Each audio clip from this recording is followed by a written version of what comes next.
Assalamualaikum warahmatullahi wabarakatuh. Selamat pagi, Bapak, Ibu dosen, dan teman-teman sekalian.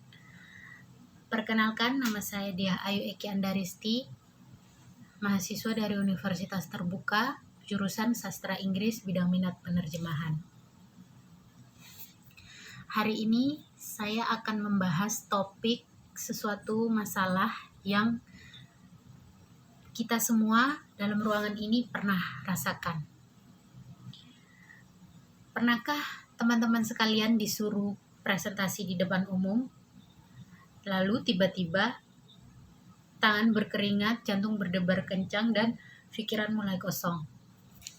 Kalau teman-teman pernah merasakannya, teman-teman tidak sendiri. Karena menurut penelitian, sebagian besar orang atau 75% orang yang apabila disuruh berorasi di depan umum mengalami kecemasan dan ketakutan tersebut. Nah, kondisi seperti ini disebut sebagai glossophobiya. Saya pribadi pernah merasakannya pada semester lalu pada saat dosen saya meminta untuk menyampaikan materi pada tutorial webinar. Jadi, saya memahami betul bagaimana situasi tersebut, betapa tidak menyenangkannya dan betapa tidak nyaman untuk kita. Di kesempatan kali ini, teman-teman, saya akan mencoba menjelaskan dan mengajak teman-teman memahami apa itu glossophobiya. Strategi apa yang kita gunakan untuk mengatasi glossophobiya tersebut dan apa sih penyebabnya. Yang pertama-tama yang harus kita pahami adalah maknanya glossophobiya tersebut. Nah, istilah glossophobiya itu berasal dari bahasa Yunani, yaitu glossa yang berarti lidah dan phobos yang berarti takut. Yang berarti glossophobiya ini adalah ketakutan atau kecemasan yang muncul pada saat seseorang harus berbicara di depan umum. Menurut referensi jurnal yang saya dapatkan, glossophobiya ini muncul dari beberapa kombinasi, yaitu tekanan sosial, rasa takut salah, dan kekhawatiran akan penilaian orang lain terhadap diri kita. Nah, dari kombinasi di atas, kita bisa menarik 3 penyebab umum yang menyebabkan glossophobiya. Yang pertama, kurang percaya diri. Nah, biasanya kita mahasiswa sebenarnya sudah mengerti dan sudah paham materi yang akan kita bawakan di depan umum. Tetapi pada saat disuruh berorasi dan menyampaikan materi tersebut di depan kelas, rasa percaya diri kita tidak ada dan kurang yakin. Yang kedua adalah pengalaman buruk di masa lalu. Mungkin pernah dibully pada saat menjelaskan di depan kelas. Dan yang ketiga, kurang persiapan. Nah, kurang persiapan ini kalau memang kita tidak benar-benar siap, nah sangat wajar kalau rasa takut yang kita alami itu menjadi berkali-kali lipat lebih besar. Nah, setelah kita memahami penyebabnya, kita masuk ke poin penting bagian ini.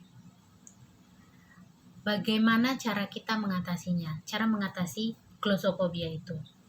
Berdasarkan dari penelitian jurnal oleh Rahmawati dan kawan-kawan, ada beberapa strategi yang dianggap penting dan sangat efektif untuk mengatasi glossophobiya.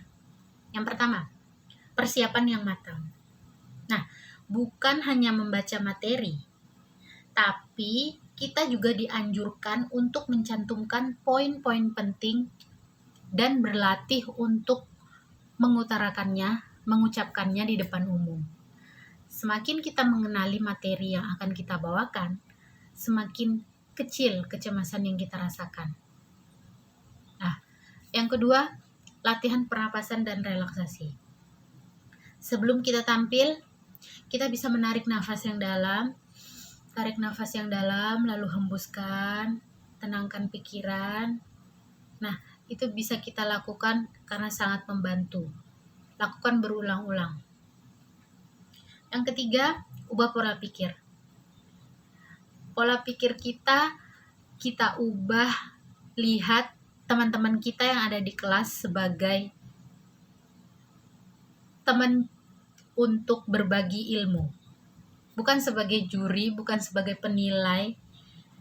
Karena kita tidak sedang berkompetisi atau kita tidak sedang melawan musuh.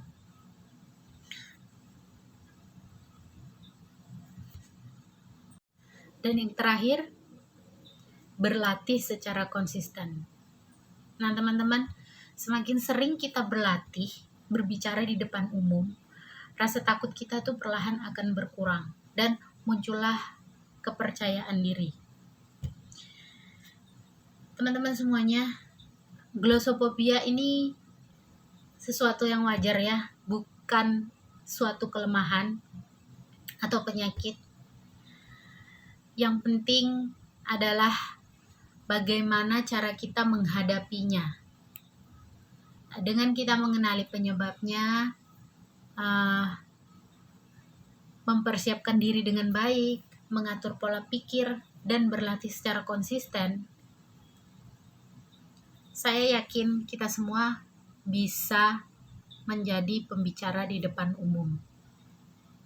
Dan satu hal yang harus kita ingat, keberanian itu bukannya kita tidak takut, tetapi kita tetap melangkah meskipun kita takut. Sekian dari saya teman-teman. Terima kasih sudah menyimak dan sampai bertemu di video selanjutnya. Wassalamualaikum warahmatullahi wabarakatuh.